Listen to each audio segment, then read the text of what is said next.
قلبي في المدينة وجد السكينة، قال يا نبينا السلام عليك. سال دمعي شوقا يا حبيبي إليك، فاض قلبي عشقا بالصلاة عليك. طارت روحي حبا في المنام إليك، رام كل قربان سيدي لبيك. قلبي في المدينة وجد السكينة، قال يا نبينا السلام عليك. قلبي في المدينة وجد السكينة، محمد نبينا السلام عليك.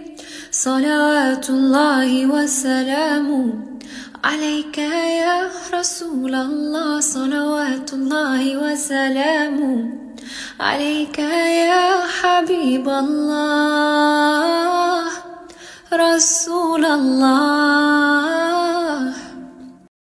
السلام عليكم ورحمة الله وبركاته. ازيكم حبايبي؟ عاملين ايه؟ يا رب دايما تكونوا بألف خير.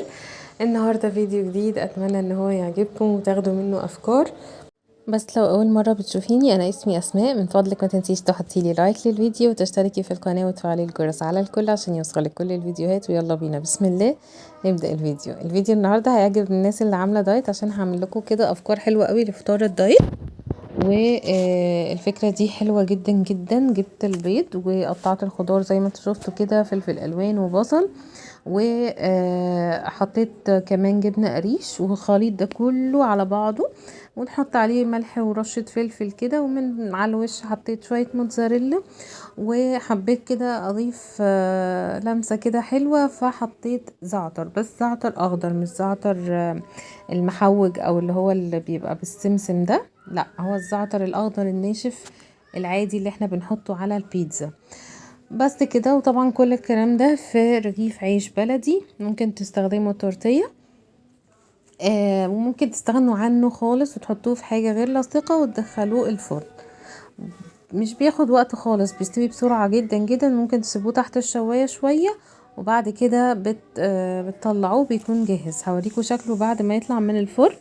بس هنا كنت بحضر بقى فطار لفيروز، عشان فيروز كانت عايزة بيتزا البيض، حبيتها جدا جدا، وهي بصراحة من الحاجات اللي انا جربتها وطعمها لذيذ جدا جدا. البيض عادي بنحطه على الطاسة، وبعد كده بنجيب العيش البلدي او العيش التورتيه او العيش اللي انتوا عايزينه، وبعد كده بنحط عليه من فوق كده موتزاريلا، وكتروا الموتزاريلا شوية، وبضيف كمان جبنة تركي. كان عندي جبنة تركي الصراحة حطيتها وكانت طعمها خطير، يعني عطت طعم حلو قوي قوي. بعيدا عن ان اصلا الوصفة دي من غير التركي حلوة جدا، بس لما ضفت التركي اديتها طعم تحفة. فحطيت كده شريحة من الجبنة التركي، قطعتها ووزعتها، وبرضو هسيبها تسيح، وما بتاخدش وقت كده، والجبنة بتسيح بسرعة جدا بتبقى جاهزة. كان الطاجن بتاع الفطار بتاعي بقى جاهز، طلعته من الفرن. مش قادرة اوصف لكم بجد، ريحته خطيرة، وعايزة اقول لكم طعمه يجنن والله. الميكس بتاع البيض مع الجبنة القريش مع الخضار اللي احنا عاملينه طعمه خطير، جربوه. كمان العيش بيكون مقرمش كده ولذيذ، بس في النص بيبقى طري، يعني عادي مش بيبقى فيه اي حاجة. لو حد مش بيحب العيش الناشف، يعني في النص بيبقى طري، لان احنا البيض والخليط التاني بيكون يعني مبلول شوية وبيطريه. والاكل بتاع فيروز جهز، ولبسنا ونزلنا رحنا فتح الله. بصراحة كان عندي شوية نواقص كده عايزة اجيبها. رحنا. انا بصراحة يعني مش بروح فتح الله كتير قوي، يعني نادرا لما بنزل كده واروح فتح الله، بقالي فترة كبيرة ما روحتش. بصراحة بستغرب ان انا اجيب من جنبي. هو على فكرة جنبي برضو، ولكن الواحد بيبقى عايز يستسهل كده، ومش بقالي فترة مش بجيب مشتريات بكميات كبيرة، بشتري على قد استهلاكي وبس، يعني مش بشتري بقى خزين وكده زي ما كنت بعمل. حابة ان انا امشي كده ايه يعني على قد ما الحاجة اللي انا مثلا هقعد يومين 3 اسبوع على قد الوقت ده وخلاص، مش بشتري بالكميات يعني. بس قلت بقى بالمرة لما اروح فتح الله اشتري كام حاجة كده، والحقيقة جبت كام حاجة حلوين. وجبت بط من هناك، لقيت عندهم بط حلو قوي. هو انا كنت بجيبه قبل كده بس بقالي فترة ما جبتهوش. ممكن تاخدوا صدور، ممكن تاخدوا وراك لوحدها، ممكن تاخدوا البطة كاملة زي ما انتوا عايزين. وطعمه بيكون حلو جدا. وخلصت كده وطلعت وقلت بقى نروح على طول، لان لازم ورايا بعد كده تنظيم مشتريات. والحقيقة يعني فيروز كانت مغلباني جدا بصراحة، والحمد لله يعني الواحد يعني قدر المستطاع بيحاول ان هو يتأقلم، خصوصا ان احنا يعني بقالنا فترة كده تعبانين.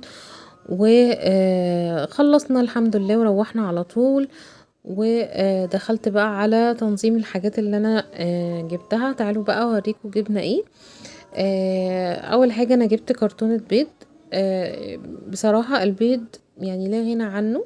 انا بحب اجيب البيض بالكرتونة علشان بنستهلك بيض كتير جدا جدا. ولو تلاحظوا اغلب الفطار اللي احنا بنفطره لازم يكون فيه البيض، والبيض حاجة اساسية كده يومية بناكلها، وخصوصا ان هو خفيف ومصدر حلو جدا للبروتين، و يعني مش مكلف، يعتبر رخيص.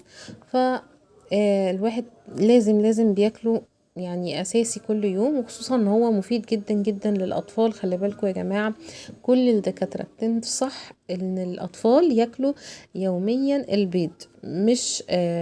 مش هزار يعني. حتى لو انتي طفلك لسه صغنن بقى وبيبدأ لسه ياكل، البيض اساسي، لان هو بيساعد ان الطفل يطول.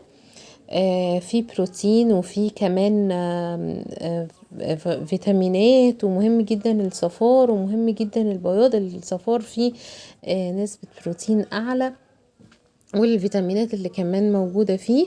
فبصراحة ما ينفعش ان البيض ما يكونش فيه بيض.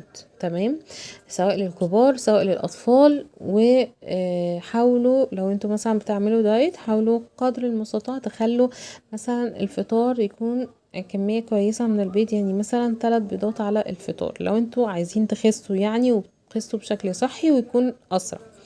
تعالوا بقى نشوف جبنا ايه من فتح الله. جبت بقى شوية مشتريات كده، ايه حاجات هي مش اساسيات، ولكن حاجات الحقيقة انا عايزة انظم اكلي، وعايزة ادخل في اكلي عناصر صحية. فحبيت كده اجيب شوية حاجات يعني تساعدني. جبت بقى مشروم، جبت افوكادو، جبت لبن رايب. اللبن الرايب بصراحة بالنسبة لي حاجة كده، عارفين الحل السحري لأي مشاكل في المعدة والقولون. يعني انا لو واكله اكله تقيله لازم اشرب وراها لبن رايب. لو اكلت بالليل معرفش انام غير لو شربت لبن رايب. فاللبن الرايب بالنسبه لي اساسي يعني بجد، في راحه معدتي وقولوني وكل حاجه. فانصحكم بيه جدا جدا، لانه حل سحري لاي مشكله. جبت كمان النسكافيه. كان عندي النسكافيه قرب يخلص، وطبعا احنا مقاطعين. فانصحكم جدا بالقهوة بتاعه ابو عوف سريعة الذوبان. مصر كافيه حلو برضو عجبني. انا كنت جايبه ربع كيلو كده، قعد معاه فترة بصراحة، اللي هو الكيس بتاع الريفيل ده. يعني قرب يخلص، فقلت اجيب بقى بالمرة واحد تاني. فجبت ابو عوف وهجربه بقى المرة دي. جبت كمان زيتون. جبت نودلز علشان ساعات بيبقى الواحد يعني مش عايز يطبخ، فانا بصراحة النودلز بالنسبة لي منقذة. جبت كمان توت ازرق. برضو حابة ان انا ادخله في حاجات كتيرة. سناكس بقى او اي حلو عايزة اعمله. التوت يا جماعة من مضادات الاكسدة الخطيرة، حاولوا ان انتوا. وكمان الموسم بتاع التوت بتاعنا البلدي دلوقتي موجود في السوق، فحاولوا ان انتوا تستغلوا الموسم بتاعه. تعالوا بقى احلى لحظة في الحياة لما تفصلي كده بكوباية كده من الايس كوفي. القهوة بصراحة وخصوصا الايس كوفي من الحاجات اللي انا ما اقدرش استغنى عنها في الصيف. بحس ان هو حاجة كده منعشة مرطبة، بتفوق، وكمان افتكاساته كتير، فانا بحب اعمله بافتكاسات كتيرة يعني. خدت كده بولتين من الايس كريم، واستخدمت ايس كريم فرايداي لان احنا مقطعين. وعايزه اقول لكم ان الايس كريم بتاع فرايداي سعراته الحراريه مش عاليه خالص، يعني الكوبايه كلها اصلا 150 سعر حراري، فانا خدت منها بس بولتين من الايس كريم. وحطيت الكوفي من غير سكر. بعد كده حطيت اللبن ده حوالي نص كوبايه، وكملت بقى الفوم بتاع القهوه. عايزه اقول لكم احلى ايس كوفي تشربوه في حياتكم، جربوه قولوا لي رايكم فيه. وبس كده، ده كان فيديو النهارده، اتمنى ان هو يكون عجبكم وتكونوا خدتوا منه افكار واستفدتوا بيها، واشوفكم على خير ان شاء الله. ان شاء الله بكره فيديو جديد، والسلام عليكم ورحمه الله وبركاته.